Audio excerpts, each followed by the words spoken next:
Hello, welcome back again to Six Productions. Today we are talking about RWBY Arrowfell, and not to humble brag or anything, but I was the first member of the world outside of the devs to play a little bit of RWBY Arrowfell. I'm quite proud of that accomplishment. But yeah, we got to play a little demo level, and here are my thoughts on it. So the controls are remarkably simple. You know, you got your basic movement, you got your main attack, you got your gun attack, and then you got your special move, which is which helps getting around the map. Like if you need to jump across a large gorge, you do RWBY Semblance. If you need to climb high peaks, you get Weiss's Glyphs. You need to push a button down and get the thing to open up, you just leave a Shadow Clone of Blake. And if you just need to beat the shit out of something, you just go right into Yang. And it's all good. Switching between the characters is also remarkably simple. It's just flicking on the control stick, and you can. There doesn't seem to be a real order to the characters. I noticed that. I was trying to flip between them, and it would sometimes it would flip to one character after one, but then it would flip to another one. It's direction based. It is direction based because I was just flicking up the whole time, and it felt like I was getting random characters. Not sure. You do have L1 and R1 though for the shoulder bumpers. They switch they as well. Them too. Okay.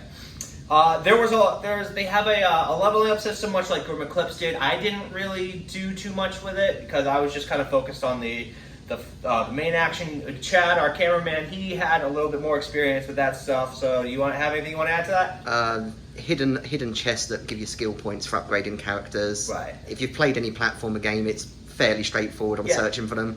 Yeah, and now while they do try to make a variation, make sure all the characters have their skills, I feel like Yang is going to end up being the most overpowered one. The devs were really pushing that she was the best thing to conquer bosses with. So I'm worrying a little bit on that power balance scale that Yang might end up being the most played of the floor instead of moving on out. But I think that's kind of inevitable with any game. You're always going to gravitate towards the best character, the best gun, the best whatever. Graphics looked really good. The models look cool. They added some actual animation in there, so I guess that's part of the reason why Volume 9 is taking so long.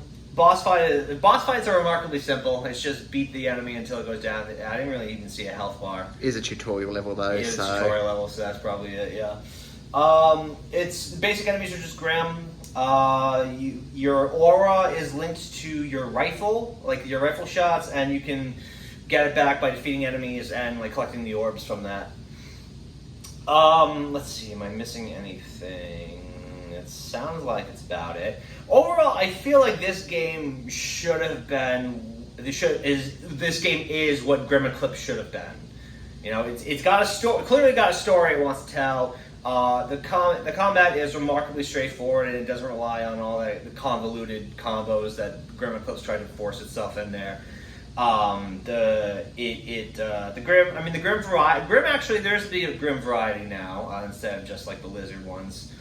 I'm pleasantly surprised with it so far. I think I'm gonna pick it up, and when I do, I'll probably give it a full review at that point. But I think Arrowfell is going to be a really fun game. I think anybody who liked RWBY Eclipse will probably like it, and even if you just like general platformers, I think you're going to have a good time with this one. I think we're finally going to get a good RWBY game, basically. So that's really all I got to say to that. Chad, do you have anything you want to add?